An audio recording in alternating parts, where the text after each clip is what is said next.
Lingi Zaïr liboke moko, lisanga moko, tatabo, moko, mamabo, moko, ekolobo, moko, partibo, moko, bokonzibo, moko.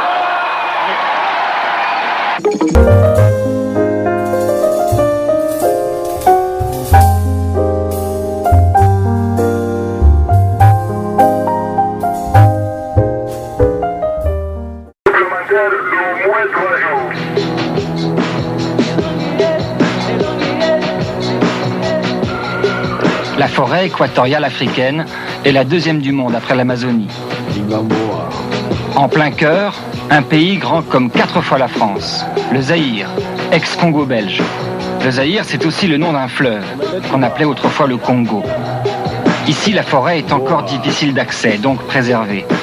Seule façon d'y pénétrer, le fleuve, navigable entre Kinshasa, la capitale, et Kisangani, cité déchue de sa splendeur coloniale. Depuis 1960, les Belges partis, la nature reprend ses droits sur le rêve du colonisateur. Kisangani, ex-Stanleyville, est aujourd'hui le symbole de la faillite du système politique mis en place par Mobutu il y a 26 ans. Une économie entièrement basée sur le système D.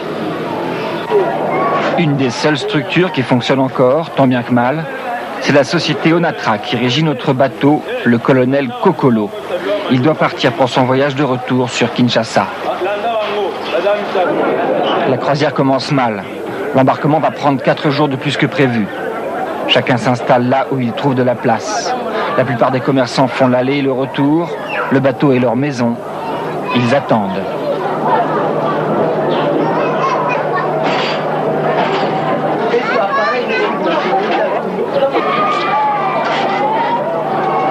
Ils attendent les étudiants de l'université qui exigent d'embarquer sur le Kokolo.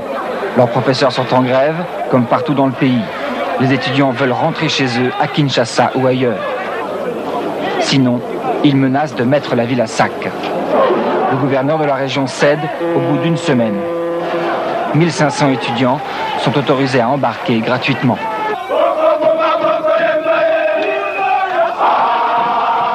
Les jeunes fêtent leur victoire. Par leurs chansons, ils s'adressent directement aux militaires qui contrôlent le départ du bateau.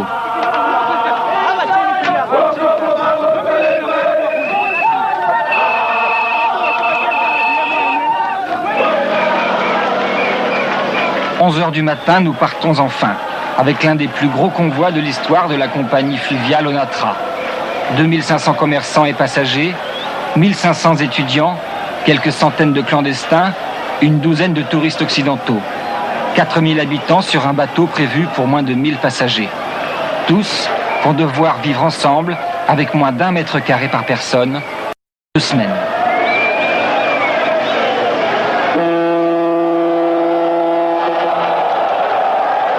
Des bars, des restaurants, un commissariat de police, des lieux de culte, 5 dispensaires, une ville de 250 mètres de long.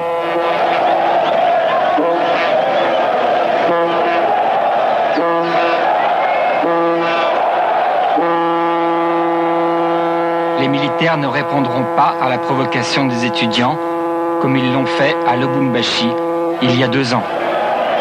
Les derniers clandestins embarquent. À bord, la vie s'organise.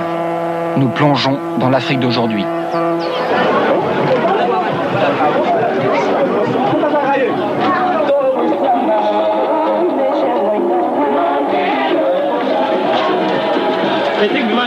Voilà mon magasin. Je partais de là, toutes les marchandises jusqu'ici. C'est ça c'est votre magasin? Oui, John. Et vous vendez tout ça? Oui, je vends tout ça aux pêcheurs. Ça c'est quoi ça? Du café. C'est du café ça? Poudre. Ouais. C'est très cher le café? Non, c'est pas cher. On va comme ça, mise à le paquet. Il y a aussi du sel.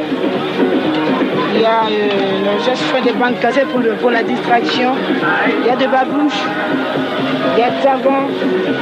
Il y a des clous. Serviables aux pêcheurs. En fait, sur le fleuve Zaïre, tout le monde vend et achète. Ces pêcheurs ont quelques oignons. D'autres auront des meubles, du manioc, du singe, du crocodile ou de l'antilope. Le bateau propose les produits manufacturés, les piroguiers ceux de la grande forêt.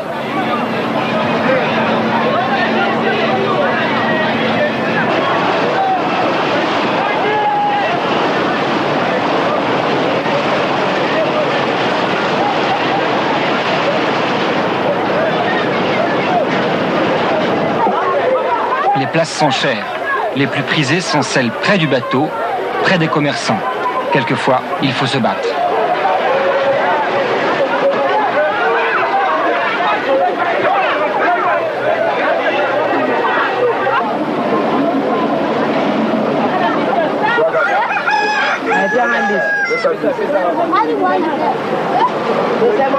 Ce bateau pour nous c'est important parce que la vie même des pêcheurs est à l'interdépendance des bateaux au Natra.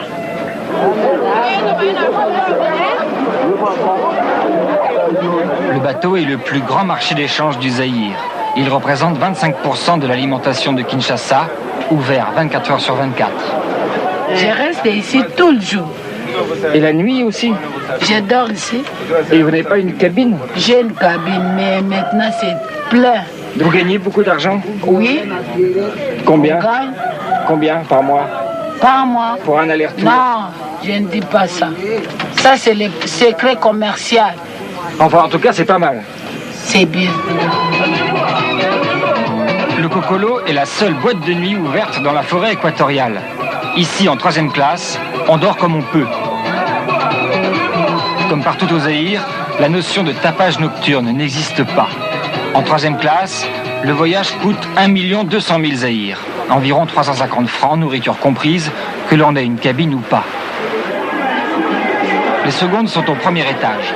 Le prix, 550 francs, avec douche et toilette.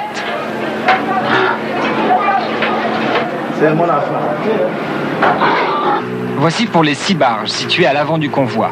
Derrière, le bateau pousseur, baptisé Colonel Kokolo. Il accueille quelques dizaines de voyageurs plus fortunés, mais surtout l'équipage en service ou en vacances. Les cadres en congé peuvent voyager gratuitement.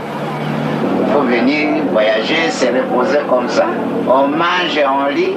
Et oui, après les vacances, je rentre au boulot. Chaque employé peut amener toute sa famille. Ici, le chef mécanicien.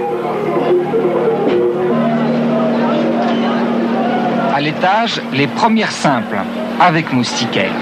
900 francs, tout compris, une salle de bain pour 2 cabines. Au niveau supérieur, les premières semi-luxe, air conditionné, salle de bain particulière, 1200 francs. Enfin, les cabines luxe, avec service dans les appartements. Même prix que les semi-luxe, mais réservé aux personnalités importantes. Ici, la famille d'un général de l'armée, précédemment occupé par le président Mobutu lui-même.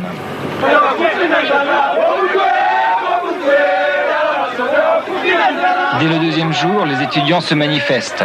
Eux n'ont pas de cabine, ils dorment dans les couloirs et sur le pont du Kokolo. L'université a été fermée par le régime de Mobutu et dans le bateau, les étudiants contribuent et nous allons remettre aux militaires affamés malades, les militaires de Mobutu.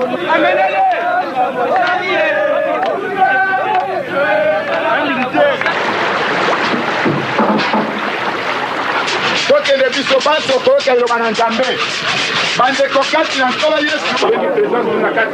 Partout sur les barges, on célèbre la messe. Dans leur grande majorité, les Zaïrois sont chrétiens pratiquants.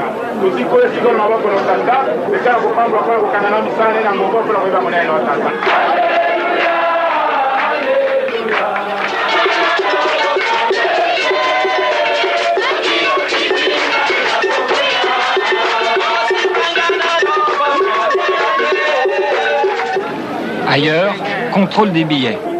Les 5 policiers du bord ont à vérifier 4000 personnes disséminées dans un labyrinthe. Les contrevenants sont appréhendés et conduits au dernier étage du bateau pousseur, dans la salle des commandes. À chaque contrôle, 30 à 50 personnes sont verbalisées. La vie coûte cher, c'est tout le monde qui ressent cette situation. C'est ainsi que les commerçants, parfois, n'arrivent pas à payer les tickets directs, ils payent en tronçon. Ce qui fait que nous sommes obligés de faire quotidiennement les contrôles passagers. Il y a des fois les gens qui nous couvrent, il y a des fois on paye le billet. En 2 ans, le prix du billet a augmenté 26 fois. Les salaires de la société Onatra 5 fois. Plus personne sur le bateau, comme ailleurs au Zaïre, ne peut survivre sans la débrouille et la corruption. Nous donner quand même quelque chose. Vous donnez de l'argent à la police? Oui. Ah bon? Et comme ça va, ils vous laissent passer? Oui. Le Zaïre comme tel, nous avons des choses, mais ça ne marche pas bien. Pourquoi ça marche pas? On sait bien que le poisson commence à courir par la tête. Hein. Vous savez que le poisson commence à courir par la tête. Alors, je peux dire que vous-même, vous savez ce que je voulais dire. La navigation du Kokolo devient elle-même délicate. Dans l'après-midi, le convoi échoue sur un banc de sable.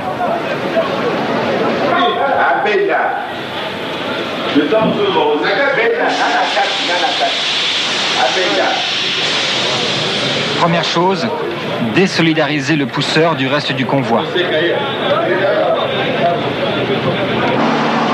Le Kokolo va alors tenter de se frayer un passage dans le sable. Ensuite, il faudra chercher une autre route pour le convoi, une opération qui peut durer longtemps. Ça peut durer des heures ou des jours. Ça vous arrive souvent? Oui, pendant la saison sèche.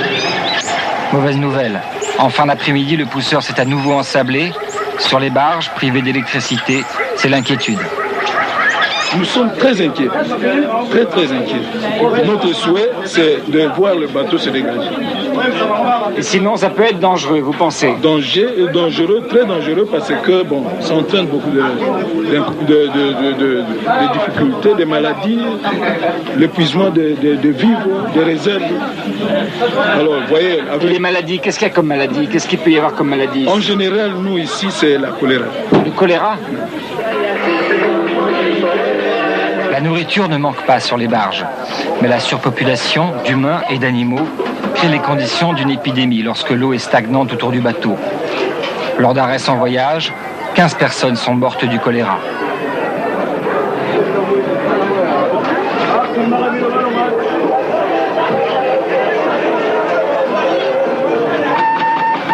Sur le Kokolo, à 100 mètres de là, on prévient Kinshasa. Cette même nuit sera celle du pillage et des émeutes qui vont se propager dans tout le pays.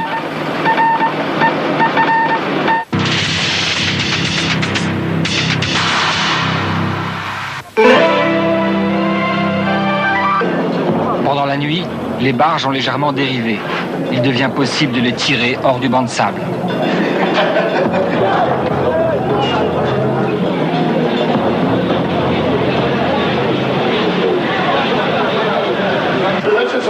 Le capitaine corrige l'itinéraire à prendre. Le balisage n'est plus entretenu depuis 1 an. Aujourd'hui, la navigation se fait à l'instinct. Je peux vous dire que les signes que nous voyons là sont les signes d'un mauvais fond, d'un fond élevé. L'eau a tendance de bouillir. Et quand c'est trop accentué, on peut imaginer qu'il y a des rochers. Justement, hier, lors des manœuvres, le pousseur a heurté un rocher. Une voie d'eau est ouverte dans la cale arrière.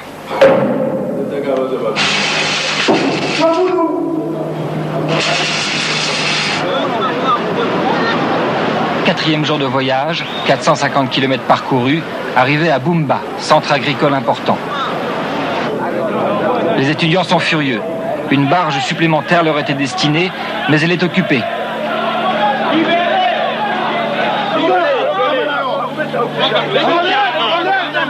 À bâbord, le commerce de gros s'installe. 200 pirogues attendent le Kokolo depuis 1 semaine. Elles apportent le riz et la racine de manioc. Transformée en farine, c'est l'aliment de base du Zaïrois. À terre, les passagers du bateau vendent leurs vêtements pour acheter du poisson.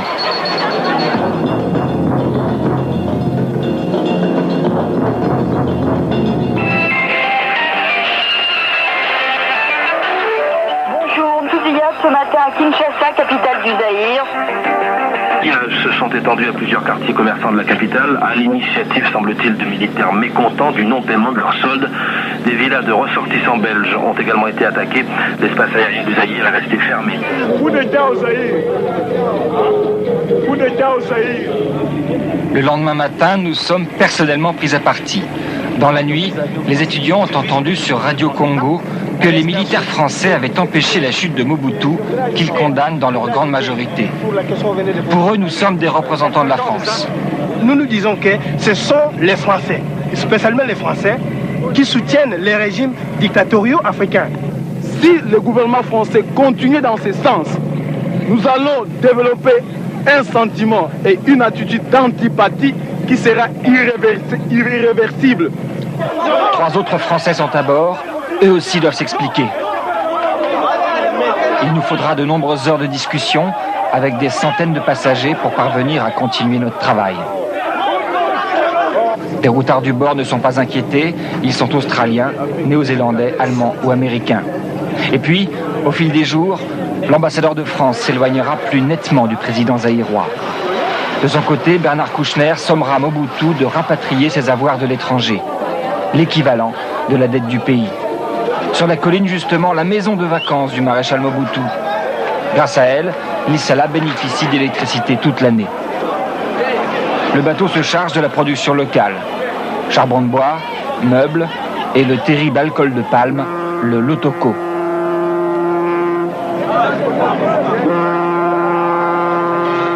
Malgré les violences qui déchirent le reste du pays, étudiants et piroguiers fêtent le passage du Kokolo dans la ville du Lotoko.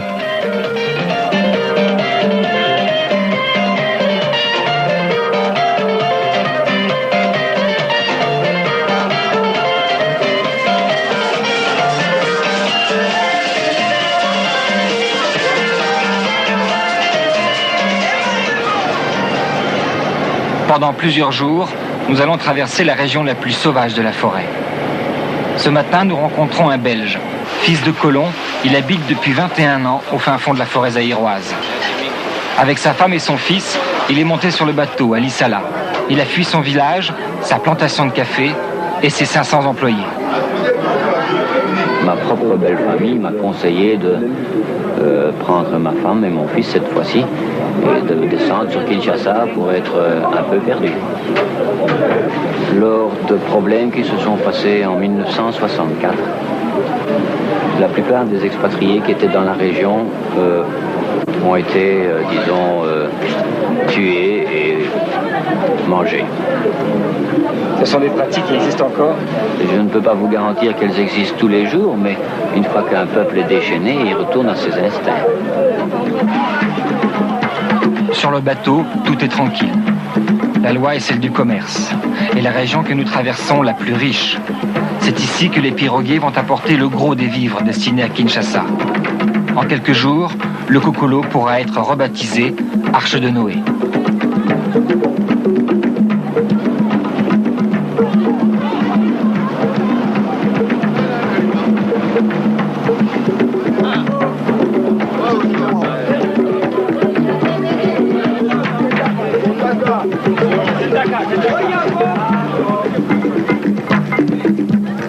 Chenilles vivantes à griller, singes boucanés, c'est-à-dire fumés et séchés pour être conservés. La viande périssable est stockée dans les chambres froides. Chaque bête est étiquetée et consignée sur un registre.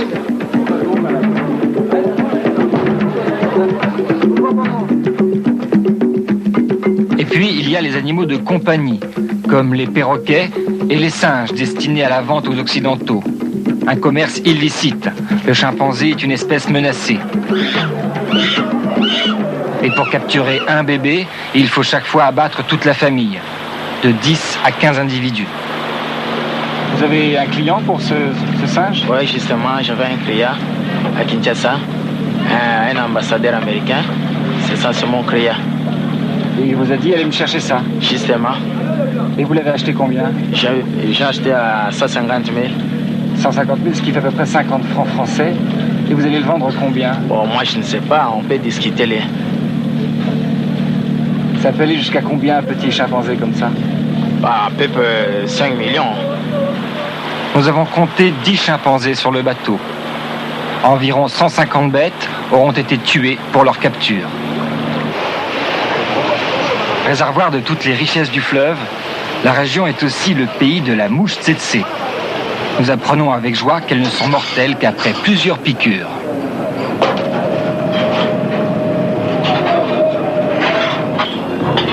Au restaurant première classe, la situation se dégrade.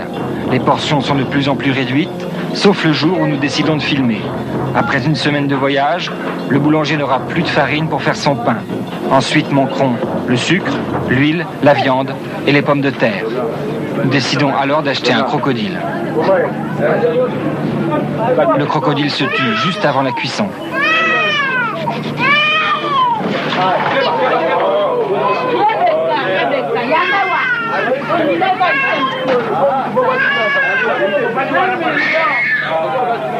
La garantie d'une viande fraîche.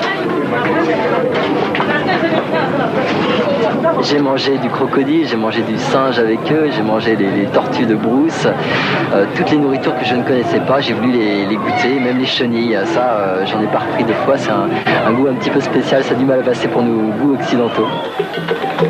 Thierry est sur le bateau depuis plus d'1 mois. Il a fait l'aller et le retour. Son objectif, écrire un livre. Pour nous, il évoque un personnage qu'il a rencontré, un ancien militaire devenu trafiquant.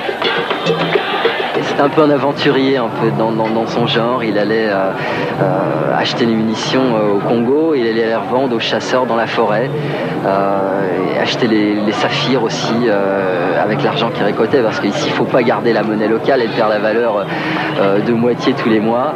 Moi je fais le commerce de ça. J'achète ça, puis je pars vendre ça à Kinshasa. C'est une pierre cassée, hein? Ouais. Tu vois? C'est le diamant. Et ça vaut combien, ça, cette petite-là, là? Est-ce qu'on peut me dire combien vaut cette petite-là, celle-ci, là? Si vous voulez acheter, on va négocier. Il faut acheter le tout. Il faut acheter le tout. 5000 francs, la poignée de diamants.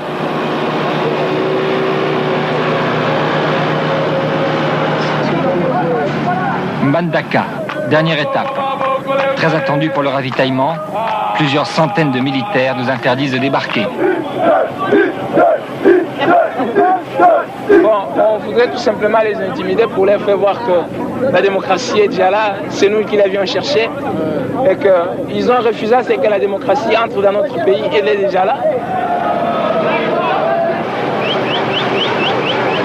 Malgré une intervention du capitaine, le Kokolo devra quitter Mbandaka sans s'être ravitaillé. À bord, la circulation devient impossible dans les couloirs. Seule solution, passer entre les barges ou tout simplement ne plus bouger. Dans l'un des 5 dispensaires, un infirmier tente de sauver un bébé de 18 mois mourant. Depuis plusieurs jours, il refuse de s'alimenter.